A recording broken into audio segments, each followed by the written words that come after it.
जुलाई 2022 का current affair हम देख रहे हैं, which will be relating with the economy section. सबसे पहली न्यूज़ है जीएसटी।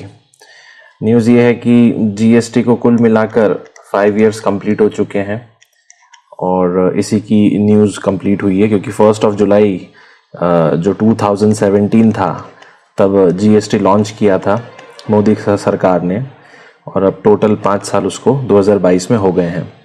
तो इस पूरे एडिटोरियल में बताया गया है कि 5 साल में जीएसटी की जर्नी क्या थी। तो जीएसटी के बारे में यहाँ दिया गया है। जीएसटी स्टेट टैक्सेस में भी आता है और सेंट्रल टैक्सेस में भी आता है।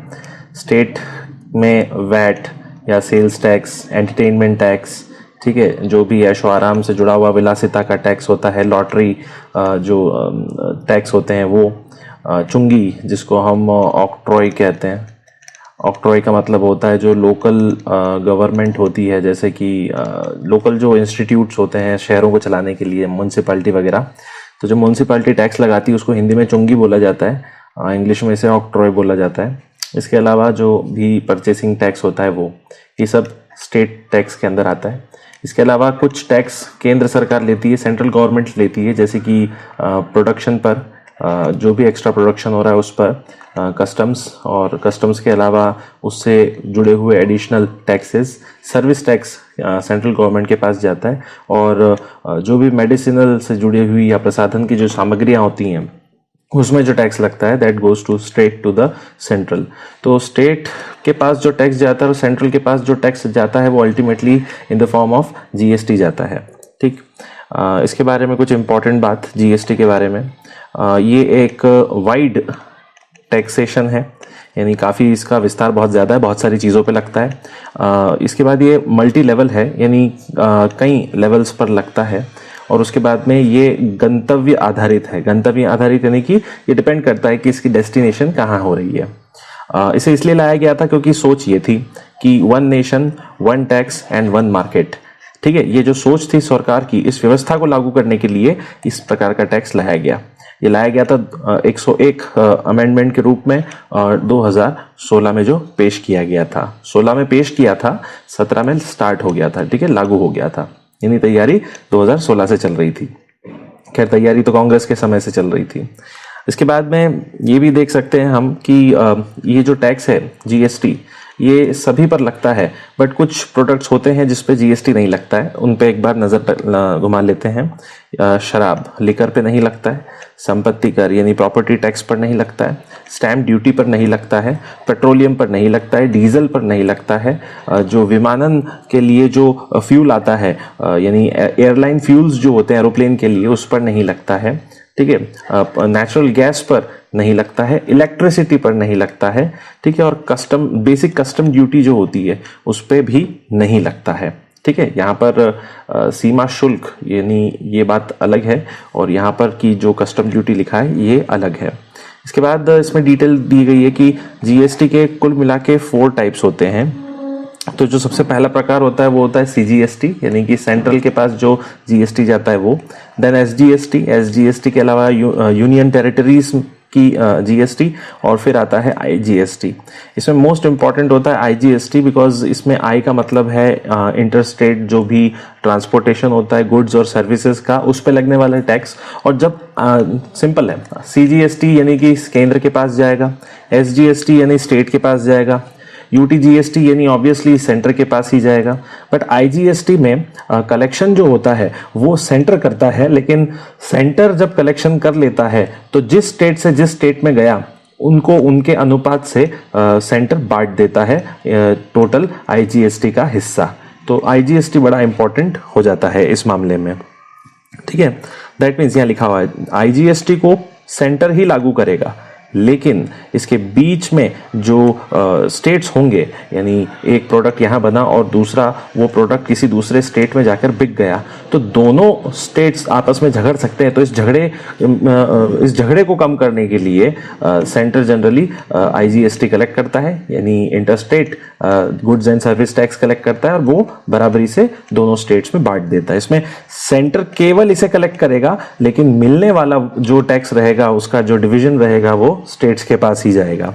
देन यहाँ पर पूरा जीएसटी के फायदे दिखा रखे हैं। जैसे यहाँ पर लिखा है कि कैस्केडिंग खत्म हो जाती है, यानी एक के बाद एक जो एक ही प्रोडक्ट के प्रोडक्शन में जो टैक्स लगता है वो क्या हो जाता है, खत्म हो जाता है। शिकायतें कम हो गई हैं इससे। ई वे बिल के थ्रू, यानी कि ऑनलाइन के थ्रू बिलिंग काफ़ी बड़ी आसानी से की जा सकती है। ठीक है। इसके अलावा इसमें असंगठित क्षेत्र का विनियमन करने की कोशिश की गई है। ठीक है। सेवा और विनिर्माण क्षेत्र के लिए समान आधार तैयार किया हुआ है, यानी गुड्स के लिए भी यही बेस रहेगा और सर्विसेज के लिए भी यही बेस रहेगा। तो ये सारे इनके प्रॉफिट्स बताए हुए हैं, क्या क्या फायदा मिलता है वो सब बताया है इसी के अंदर। इसके बाद में अगर हम हिस्ट्री देखें तो जीएसटी की हिस्ट्री शुरू होती है 2003 से। ठीक है।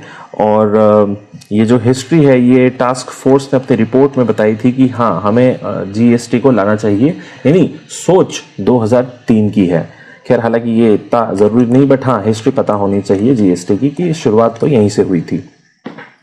देन आगे बढ़ते हैं। आगे अगर हम देखें तो यहाँ पर कुछ बेसिक पॉइंट्स लिखे हुए हैं, जैसे जीएसटी की वजह से क्या क्या हुआ। तो इसमें जो मार्केट की प्रोसेसिंग होती है, बाजार में सरलीकरण जो होता है वो काफ़ी हुआ है, मार्केट काफ़ी इजी हो गया है। इलेक्ट्रॉनिक माध्यम से पैसा जमा करना और लेना ये भी पॉसिबल हो चुका है। और उसके बाद में जो भी सुगमता होती है, यानी ईजीनेस जो होता है मार्केट में, ये भी काफ़ी बड़ा है। तो ये तारीफें हैं। जीएसटी का मतलब सीधा है कि टैक्स। ठीक है। और टैक्स से जुड़ता है टैक्स बेस। टैक्स बेस के बारे में डिटेल बताई हुई है कि जब जीएसटी नहीं आया था तो पूरे इंडिया में लगभग 63.9 लाख लोग टैक्स भरते थे, लेकिन 2022 में आज का आंकड़ा है कि 1.38 करोड़ लोग टैक्स दे रहे हैं। तो जीएसटी से ये बड़ी एक अच्छी पॉसिबिलिटी देखने को मिली है कि कहाँ 63 लाख लोग भरते थे टैक्स, और कहाँ ये लगभग मोर देन, इसको डबल कह सकते हैं, डबल से भी ज़्यादा हो गया, यानी ज़्यादातर लोग अब टैक्स भर रहे हैं। और इसकी वजह से हर साल 5.6 लाख करोड़ रुपीस का एक्स्ट्रा जो है रेवेन्यू वो इकट्ठा होता है जीएसटी के चलते। तो it's a very very good thing. ठीक है। तो इसमें आप प्लीज ये याद रखिएगा कि इससे क्या बढ़ता है, जीएसटी से रेवेन्यू का बेस बढ़ता है। ठीक है। टैक्स बेस तो बढ़ ही रहा है, रेवेन्यू का भी बेस बढ़ रहा है। इसके बाद में इसकी कुछ लिमिटेशंस दी हैं, इसकी कुछ प्रॉब्लम्स दी हैं, जैसे इसकी चुनौतियां क्या होती हैं। तो इसकी प्रॉब्लम्स अगर हम देखें तो बोला गया था कि भैया जीएसटी जब लागू हो जाएगा तो देश की जीडीपी में 2 से 3% का इंक्रीमेंट होगा, वृद्धि आएगी। तो ऐसा देखने को नहीं मिला है, क्योंकि बीच बीच में काफ़ी गड़बड़ हुई, जैसे कोरोना आ गया, उसके बाद में रशिया एंड यूक्रेन का वॉर स्टार्ट हो गया था। तो ये चीज़ें इतनी पॉसिबल हो नहीं पाई हैं। जब कोरोना का इफेक्ट ख़त्म हो जाएगा और वॉर ख़त्म हो जाएंगे तब शायद ये देखने को मिले। इसके बाद में ये भी बताया गया था कि जब जीएसटी बने तो इसमें केवल 3 प्रकार के टैक्स होने चाहिए, टैक्स स्लैब होने चाहिए, यानी टैक्स का लेवल होना चाहिए। आप 5% रख लो, फिर आप 10% वाला स्लैब रख लो, फिर आप 15% वाला रख लो। ऐसे करके 3 स्लैब बोला गया था, लेकिन आज अगर हकीकत देखें तो कुल मिला के 5 स्लैब है। तो बनते वक्त या सुझाव के वक्त 3 स्लैब बोला था, आज कितने हैं, 5 स्लैब होते हैं। ठीक है। अलग अलग लेवल के, वो इनकम के अनुसार डिसाइड किए जाते हैं। ठीक। तीसरी इसमें प्रॉब्लम बताई गई है केंद्र और राज्य के बीच में विवाद। देखो, जब जीएसटी आया था तो 50% से ज़्यादा स्टेट्स की यस होनी थी। ओके। तो कुछ स्टेट्स ऐसे थे जो मना कर रहे थे कि जीएसटी हमारे लिए अच्छा नहीं होगा। तो सेंट्रल गवर्नमेंट ने वादा किया था उन स्टेट को जो नाराज थे कि आपको जो भी नुकसान होगा वो सेंटर खुद भर के देगा। ठीक है। तो इस पे भी काफ़ी विवाद चलता रहता है कि स्टेट्स के साथ में ये गलत हुआ है। कुछ स्टेट्स के साथ में जो ऑलरेडी पहले अपना खुद का टैक्स लगाते थे तो ज़्यादा कमाते थे, अब वो जीएसटी लगा रहे हैं तो उनके टैक्स में जो आपूर्ति है वो कमी आ रही है उसके अंदर। ठीक है। देन कुछ और इम्पोर्टेंट चीज़ें हैं, जैसे कि पेट्रोलियम को जब और इलेक्ट्रिसिटी को जीएसटी से बाहर रख देते हैं तो इसका रीज़न ये हो जाता है कि इनके भाव हमेशा कभी भी चेंज होते रहते हैं, नॉर्मली इनके भाव बढ़ते रहते हैं। तो ये भी बोला जाता है कि पेट्रोल और अगर इलेक्ट्रिसिटी में अगर हम जीएसटी जोड़ देंगे तो शायद इनके प्राइसेस स्टेबल हो जाएं। ठीक है, तो ये कुछ पॉइंट इसमें दे रखे हैं। इसके अलावा और क्या क्या प्रॉब्लम्स होती हैं, लोग जीएसटी दिखाने के लिए, भरने के लिए फर्जी चालान बना लेते हैं। ठीक है, टैक्स पोर्टल पर जो जिस पोर्टल पर, जिस वेबसाइट पर, जीएसटी की वेबसाइट पर जब पैसा देना होता है सरकार को एज ए टैक्स, तो उसमें टेक्निकल गड़बड़ियाँ भी हो जाती हैं। तो ये सब इसके नुकसान हो सकते हैं। फिर आगे की राह बताई है कि पहली पॉइंट में काफ़ी अच्छा बता दिया है उसके अंदर कि टैक्स स्लैब की जो संख्या है उसको कम करो और ढांचे को और सरल बनाया जा सकता है। यानी कुल मिला के 5 स्लैब हैं तो उसको 3 स्लैब कर दो आप, और ढांचे को यानी जीएसटी में आप या तो चीज़ें और इंक्लूड करें तो वो ज़्यादा बेटर ही रहेगा। ठीक है, इसके बाद में नेक्स्ट न्यूज़ आती है। आज कुल मिला के हम 4 न्यूज़ देखेंगे। पहली हमने देख ली इकोनॉमिक्स की। दूसरी न्यूज़ है जुलाई की, इन्फ्लेशन टारगेटिंग। ठीक है, यहाँ पर न्यूज़ क्या आई है पहले उस पर डिस्कस करते हैं। सॉरी, न्यूज़ ये है कि जो हेडलाइन सीपीआई होती है, अब पहले सीपीआई को समझना ज़रूरी है। सीपीआई है कुछ नहीं, जब आप मार्केट में जाकर कोई भी प्रोडक्ट खरीदते हैं तो वो आपको बेस ईयर के जिस भाव से मिलता है उसके डिफरेंस में जो इन्फ्लेशन दिखता है उसे सीपीआई कहा जाता है। ठीक है, यानी consumer price inflation. Consumer price inflation के बारे में ये न्यूज़ दी गई है कि भैया जो हेडलाइन सीपीआई है, सिंपल सी बात है, आप मार्केट में जाओगे शॉप पे और जो आप खरीदोगे उस भाव को, अब क्योंकि वो महंगा मिलेगा, हर साल महंगा होता जाएगा, बस उस महंगाई को ही सीपीआई बोला जाता है। ठीक है, और अगर यही आप शॉप से ना खरीदते हुए अगर डायरेक्ट फैक्ट्री से खरीद लेते हो तो वो एक अलग चीज़ बन जाती है। ठीक है, उसको WPI बोलते हैं। अब पूरी न्यूज़ पढ़ते हैं। हेडलाइन सीपीआई मुद्रास्फीति इस तिमाही में 6% से ऊपर रही। आरबीआई को यह बताना होगा कि मुद्रास्फीति लक्ष्य बनाए रखने में वो क्यों असफल रहा। यहाँ पर आरबीआई के ऊपर टेंशन आ गई है। टेंशन ये आई है आरबीआई के ऊपर कि सीपीआई यानी कंज्यूमर के लेवल पर इतनी ज्यादा महंगाई चल रही है, ऐसा क्यों हो रहा है। सरकार ने जवाब मांगा है आरबीआई से। ठीक है, और ऐसा पहली बार हुआ है कि आरबीआई को जवाब देना पड़ेगा, क्योंकि महंगाई कितनी बड़ी है, 6% से भी ज्यादा बड़ी है। सीपीआई कितना चल रहा है, 6% चल रहा है। ठीक है, ये तो बहुत ज्यादा है। तो हर साल अगर 6% से प्रोडक्ट के भाव महंगे होते चले गए तो भाव आगे चल के कितने ज्यादा हो जाएंगे, ये टेंशन गवर्नमेंट को है। और गवर्नमेंट ने जवाब आरबीआई से मांगा है। टेक्निकली आरबीआई क्या जवाब देगा, वो ज्यादा से ज्यादा रेपो रेट पे कंट्रोल कर सकता है। आरबीआई आज भी या पहले भी ये कहता था कि सप्लाई साइड को आप सुधार लो तो आपका डिमांड साइड ऑटोमेटिकली सुधर जाएगा। अब सरकार या प्रोडक्शन करने वाले लोग कभी सप्लाई को सुधारते ही नहीं, तो डिमांड बनी हुई रहती है। और जब डिमांड बनी हुई रहती है तो ज़्यादा पैसा फेंकने वाले लोग इकट्ठे हो जाते हैं। तो उस सप्लाई को पूरा करने के लिए फैक्ट्रीज जो होती हैं वो प्रोडक्शन बिल्कुल कम कर देती हैं, जिसकी वजह से प्रोडक्ट के भाव बढ़ जाते हैं। और यही इम्पैक्ट दिख रहा है इस 6% के अंदर। सिंपल है, कंपनी को ज़्यादा कमाना है तो वो ज़्यादा बनाएगी नहीं, वो कम बनाएगी, क्योंकि उसको पता है कि लोग इसके पीछे भाग भाग कर आएंगे और जिसके पास ज़्यादा पैसा होगा वो दे देगा। यानी कि जो एक्चुअल भाव होगा प्रोडक्ट का, उस भाव पे तो वो बिकना नहीं है, उससे कहीं गुना ज़्यादा भाव पर बिकना है।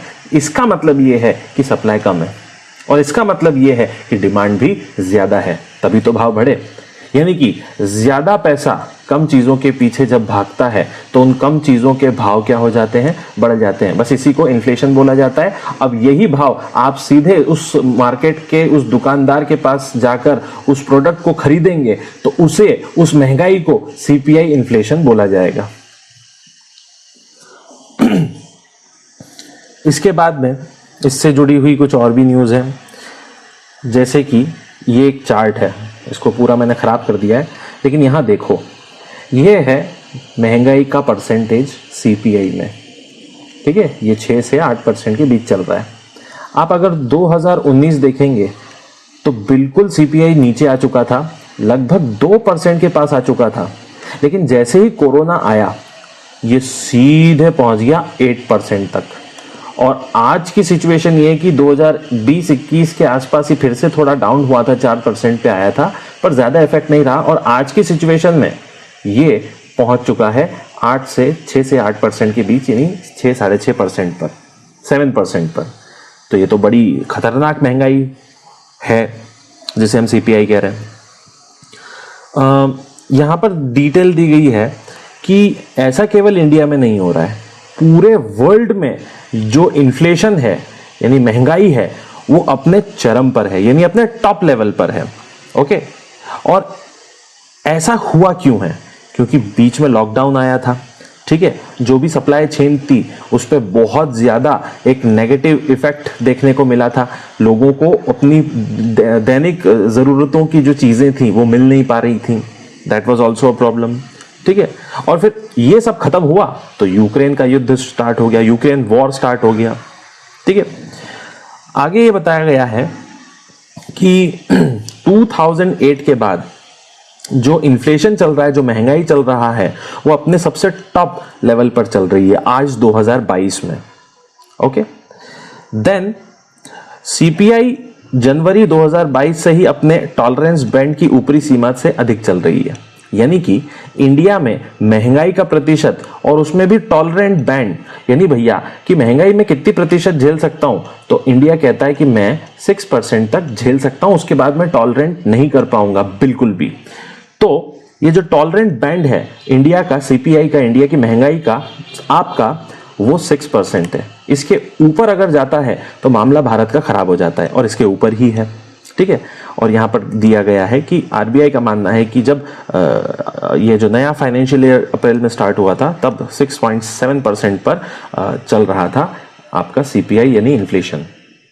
इसमें बताया गया है कि अगर बहुत ज़्यादा हाई इन्फ्लेशन होता है तो हाई इन्फ्लेशन के इफेक्ट्स क्या होते हैं। सिंपल सा है, अगर जितना ज़्यादा इन्फ्लेशन होगा, आप प्लीज़ याद रखिए, उतनी कम हमारे रुपीस की वैल्यू होती चली जाएगी। यानी कि महंगाई अगर है और आपके पास में 10,000 रुपये हैं और आप अगर उसको घर पे रख लेते हो, उसकी सेविंग्स कर लेते हो, तो 1-2 साल बाद वो 10,000 नहीं रहते हैं, वो 9,000 जैसे ही हो जाते हैं, ठीक है। दैट मीन्स आपके पे पूरी तरीके से असर हुआ है इन्फ्लेशन का, इसलिए सेविंग्स बड़ी खतरनाक हो जाती है, और ये हो रहा है। सेविंग्स के साथ साथ जो रुपीस का वैल्यू होता है वो भी डी वैल्यू हो जाता है, ठीक है। अगली न्यूज़ इसी से जुड़ी हुई है, हम देखेंगे कि ऐसा कैसे होता है। इसके बाद में गोल्ड की डिमांड बहुत ज़्यादा बढ़ जाती है, ठीक है। लोग रुपीस पे अगर यकीन नहीं करेंगे, नोट पे यकीन नहीं करेंगे, तो नोट अपना कहाँ लगाएंगे, वो गोल्ड में लगाएंगे। तो गोल्ड की डिमांड बहुत बढ़ जाती है, और अगर गोल्ड की डिमांड बढ़ जाती है तो हमारा करंट अकाउंट डेफिसिट भी बढ़ जाता है। यानी हम जो एक्सपोर्ट और इंपोर्ट करते हैं वो, उसमें जो हमारा जो बैलेंस निकलता है, जो हमेशा माइनस में होता है, जिसको हम बैलेंस ऑफ पेमेंट यानी बीओपी कहते हैं, वो काफी बुरी तरीके से इम्पैक्ट होता है। यानी हमारा कैड, करंट अकाउंट डेफिसिट, चालू खाता घाटा बढ़ जाता है, ठीक है। इसके अलावा हमारा जो विनिमय दरें होती हैं वो भी काफ़ी कमज़ोर हो जाती हैं।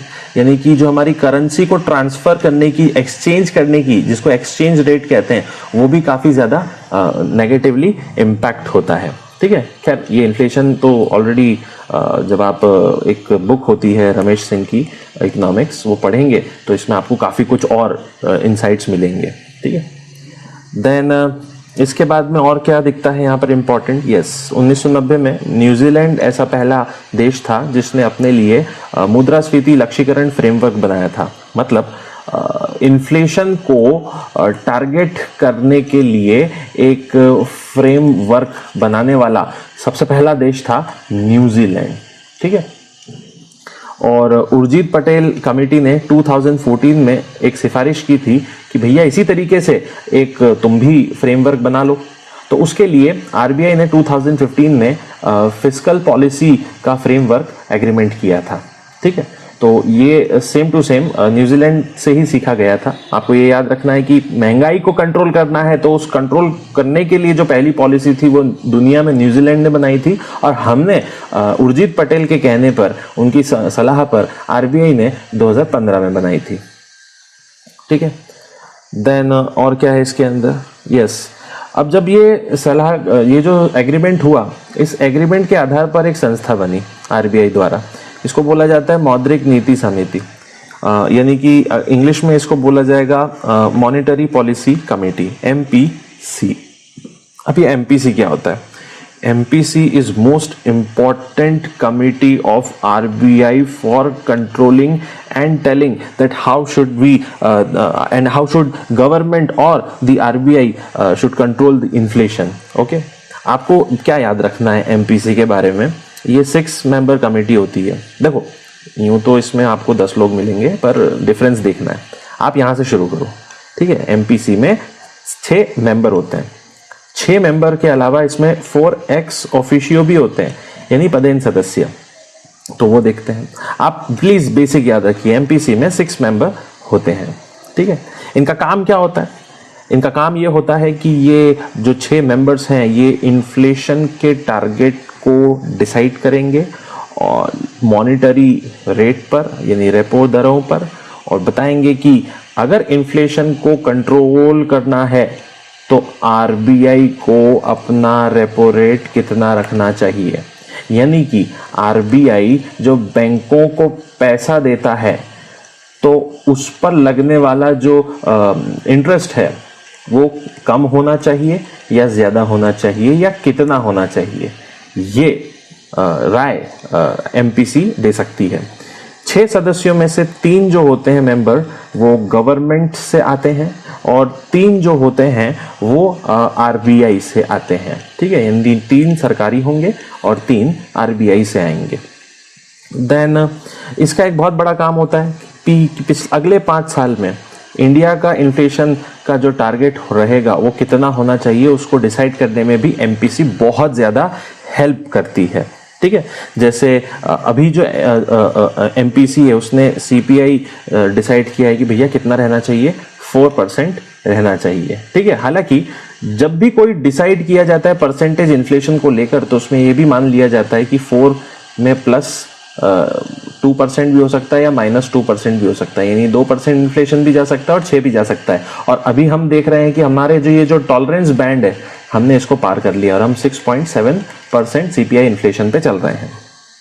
ठीक है, तो यहाँ टॉलरेंट बैंड बता रखा है, फिर से ये 6% होता है, ध्यान रखिएगा। यहाँ पर क्लियरली दे रखा है कि एमपीसी जो है ये बड़ी इंपॉर्टेंट कमेटी है और ये हमारी मॉनेटरी पॉलिसी कमेटी है और आरबीआई को रेपो रेट्स वगैरह जो भी दर होते हैं आरबीआई के वो डिसाइड करने में हेल्प करती है। 6 सदस्य होते हैं, 3 आते हैं आपके आरबीआई से और 3 आते हैं बाहर से, यानी सरकार से। Okay, then next important thing is this, 2 से 6% यानी टॉलरेंस बैंड हमारा यही है। इंडिया के लिए 2 से 6% महंगाई इज ओके। ठीक है, इससे कम नहीं होनी चाहिए, होगी भी नहीं, लेकिन इससे बढ़नी भी नहीं चाहिए जो कि बढ़ रही है।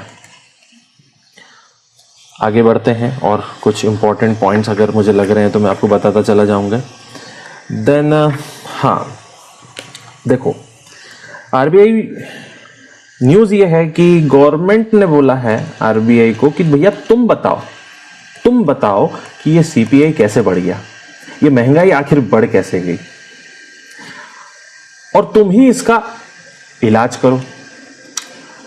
देखो आरबीआई एक ही बात बोलेगा बेचारा कि सरकार आप अपना सप्लाई साइड ठीक कर दो, डिमांड साइड अपने आप ठीक हो जाएगी। सप्लाई साइड आपका ठीक है नहीं, जितनी मांग है भारत के लोगों की उतनी आप दे पा नहीं रहे हो, तो डिमांड ज़्यादा होती चली जाएगी। और अगर मुझे इस डिमांड को कंट्रोल करना है तो मुझे मनी मार्केट को महंगा करना पड़ेगा। यानी मैं जो बैंकों को पैसा दूंगा, रुपीस दूंगा, वो जो मैं पैसा देने वाला हूं उस पे मैं इंटरेस्ट यानी कि ब्याज ज्यादा लगा दूंगा। यानी कि फॉर एग्जाम्पल बैंक आपको 9% ब्याज पे पैसा देता है, तो बैंक पैसा थोड़ी ना बनाता है, उगाता है। बैंक को पैसे कहां से मिलते हैं? आरबीआई से। आरबीआई बोलता है भैया मैं तुमसे 5% ब्याज लूंगा, ये लो पैसे लोगों को दो, तो बैंक 9% पे लगाकर उसे लोगों को दे देता है। और जब वो पैसे वापस आते हैं तो फिर से आरबीआई को 5% दे देता है और बचा हुआ 4% खुद रख लेता है। ठीक, ये जो परसेंटेजेस हैं इनको ही रेपो रेट बोला जाता है। और जो भी आरबीआई और बैंक के बीच में परसेंटेज का खेल रहता है, लोन का, ब्याज का, उन परसेंटेज को बोला जाता है बेस पॉइंट। और यहां पे भी दिया गया है कि अगर डिमांड को कंट्रोल करना है तो आरबीआई क्या बढ़ा देता है? बेस पॉइंट्स बढ़ा देता है। बेस पॉइंट बढ़ा देता है का मतलब क्या? अरे ब्याज बढ़ा देता है, प्रतिशत बढ़ा देता है। किस चीज का प्रतिशत? उस पैसे का प्रतिशत जो आरबीआई किसको देने वाला है? बैंकों को देने वाला है। और इस तरीके से अभी तक आरबीआई ने इस साल 90 बेस पॉइंट्स बढ़ा दिए हैं। कुछ नहीं है, टेंशन लेने वाली बात नहीं है। 90 बेस पॉइंट्स का मतलब है आरबीआई अगर 4% ब्याज पर बैंकों को पैसा दे रहा था तो अब वो 4.9% के ब्याज पर बैंकों को पैसा देगा। ठीक है, यानी कि हर 10 अंक का मतलब होता है 0.1%। क्लियर? तो ये एक थॉट है। देन इसमें फिर 2-3 डेफिनेशंस दी हुई हैं। डिफ्लेशन है ना, अगर लगातार मुद्रास्फीति रही तो डिफ्लेशन की स्थिति भी बढ़ जाती है। अब ये डिफ्लेशन क्या है? इन्फ्लेशन से डिफ्लेशन कैसे आ सकता है? इन्फ्लेशन का मतलब महंगाई, यानी ज्यादा से ज्यादा मांग है लोगों में, लेकिन लोगों को वो चीजें मिल नहीं रही हैं।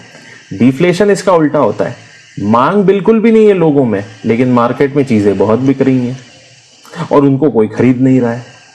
तो इन्फ्लेशन का ठीक उल्टा डिफ्लेशन होता है। ये भी हो सकता है इन्फ्लेशन से। इन्फ्लेशन आपने बहुत बढ़ा दी, आप महंगाई इतनी कर दो, 5% कर दो, 50% कर दो, 500% कर दो, क्या अब कोई खरीदेगा मार्केट जाकर?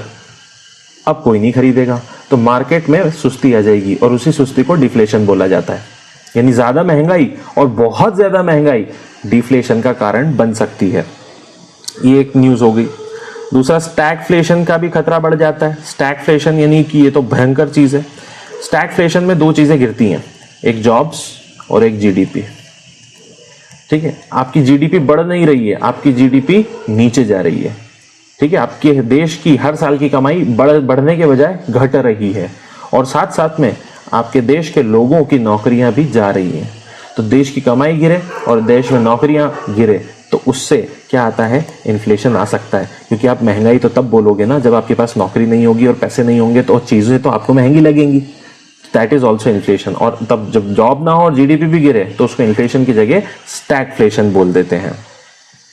अगली न्यूज की तरफ चलते हैं। भारतीय रुपए में गिरावट, इंडियन रूपी डेप्रिसिएशन। ठीक है, भारत ने अपने रुपये को और ज़्यादा गिरा दिया है।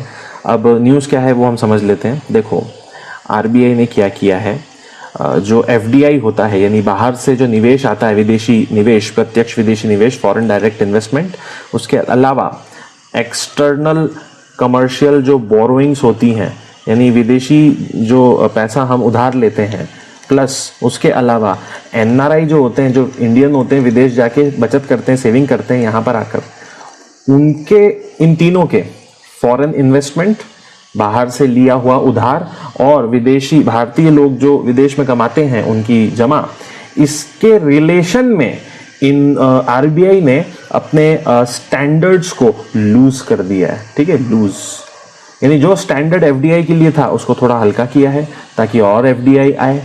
जो स्टैंडर्ड बाहर से पैसा लेने के लिए होता था उसको लूज किया है ताकि बाहर से और पैसा आए।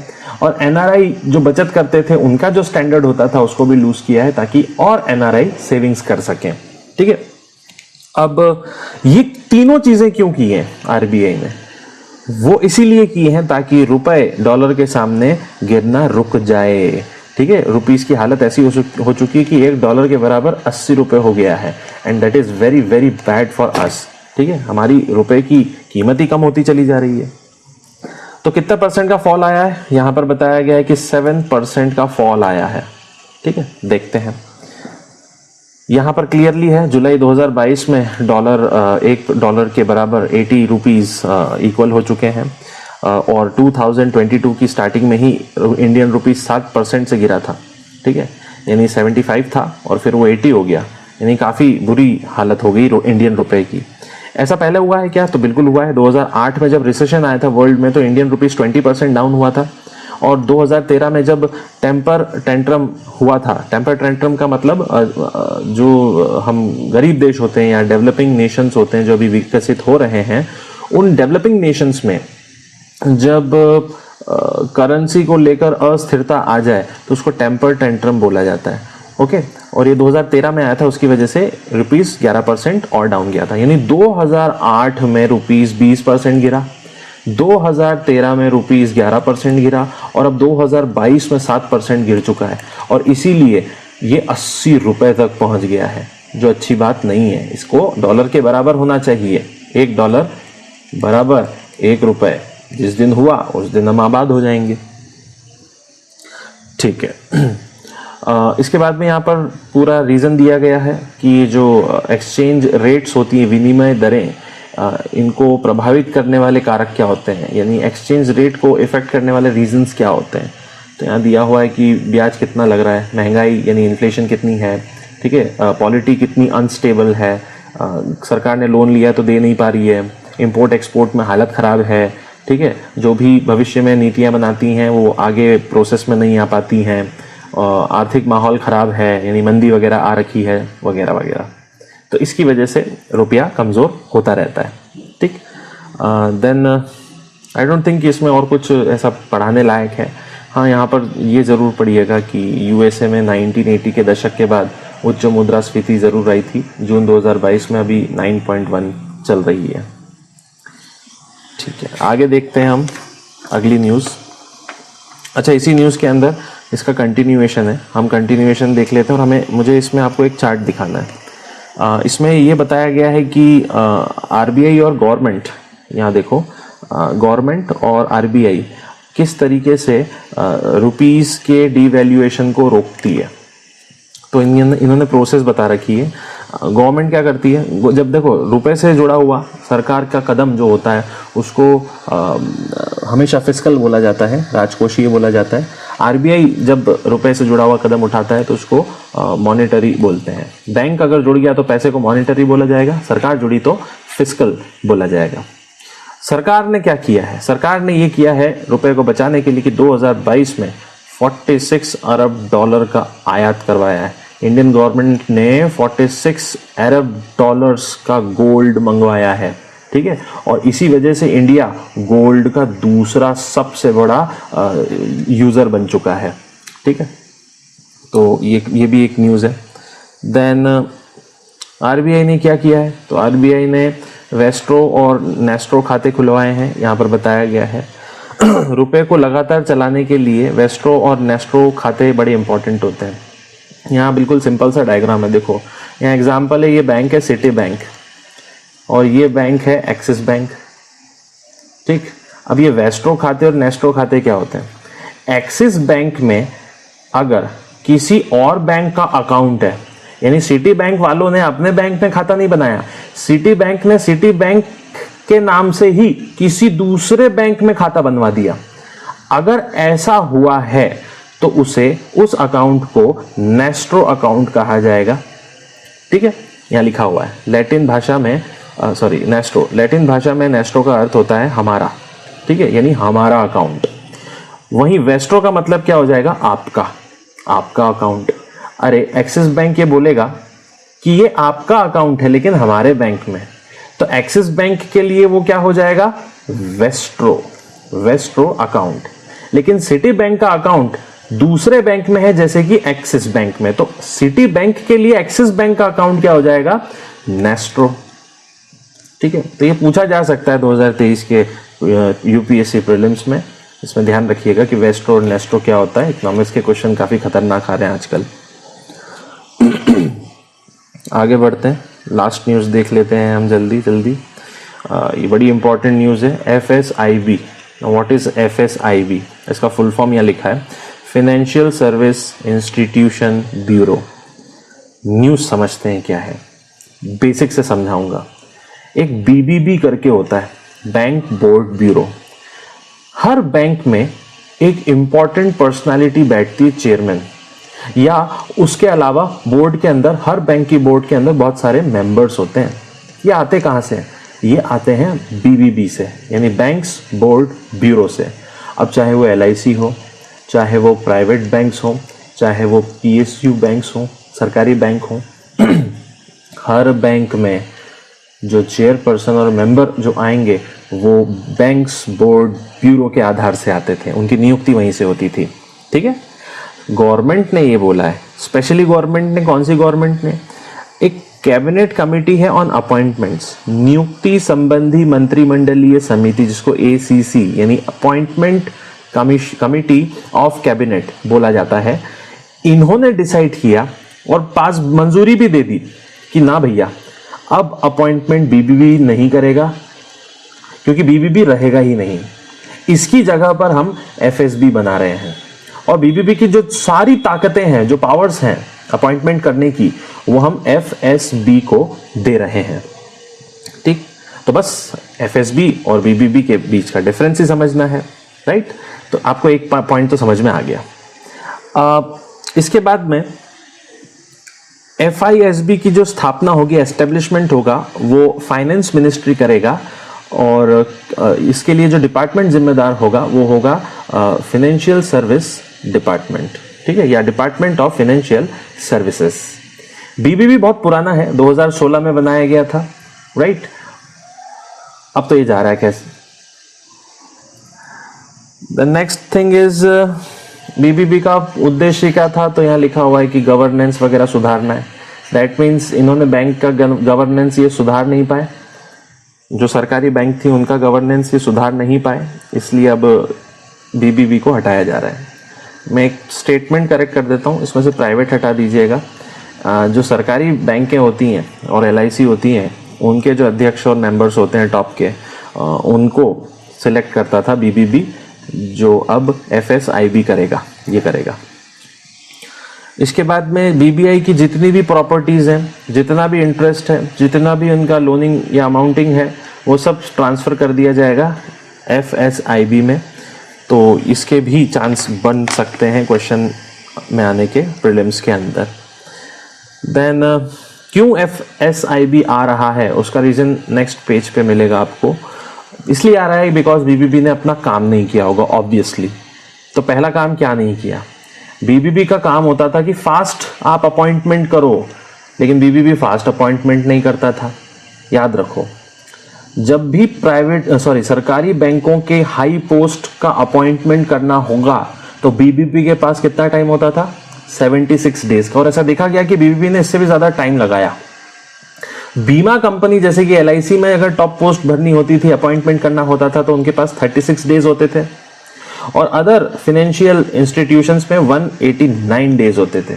ये इन सब में फेल हो गया, इसीलिए डिसाइड किया गया कि इनको हटाएंगे और नया FSIB लेकर आएंगे। मैंने आपको बताया था इसमें कितने मेंबर्स होने वाले? 6 होंगे। ठीक है, 3 कहाँ से आएंगे? 3 आएंगे गवर्नमेंट से, और 3 इसमें आने वाले हैं आपके RBI से। ठीक है, देन इसके कुछ एक्स ऑफिशियो मेंबर्स भी होंगे, यानी पदेन सदस्य, जैसे कि वित्तीय सेवा विभाग यानी फाइनेंशियल सर्विस डिपार्टमेंट के जो सेक्रेटरी हैं। उसके बाद में सार्वजनिक उद्यम या पब्लिक इंडस्ट्रीज जो होती हैं, डिपार्टमेंट होता है, उसके सेक्रेटरी। इंश्योरेंस का जो रेगुलेटरी होता है, जिसको IRDAI बोला जाता है, उसके अध्यक्ष यानी चेयरपर्सन, और RBI का एक डिप्टी गवर्नर। ये ऑटोमेटिकली FSIB के मेंबर्स बन जाएंगे 4, और बाकी 3 आएंगे सेंट्रल गवर्नमेंट से, बाकी 3 आएंगे RBI से, विशेषज्ञ वगैरह।